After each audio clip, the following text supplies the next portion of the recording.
Kung gusto niyo ng malamig lang sa mata na sunglasses, ganitong lens yung piliin niyo. Yung T, yung color niya, plus black lang yung frame. Ang gaan lang sa mata kahit sobrang liwanag 'pag ganitong sunglasses yung gamit mo. So ito yung gawa ni Lucien guys, napakasimple lang ng design. Ayan, manipis lang yung pinaka-temple ano niya dito, tapos may Lucien lang na sulat diyan. Ganito yung pinaka-design niya. Sobrang minimalist lang, lightweight, kaya kahit suot mo 'to buong araw, okay lang. Naka-UV 400 polarized na rin yung lens niyan.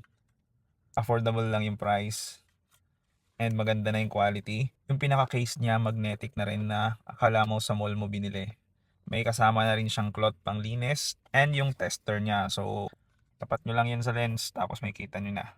Pag di siya nakakatapat sa lens, wala siya ang sulat, pero pag sa nilagay mo na, ganyan na siya. So, maliit lang din siya, kasya sa mga maliit yung bag. Gusto nyo rin ng ganitong sunglasses, check mo sa basket natin.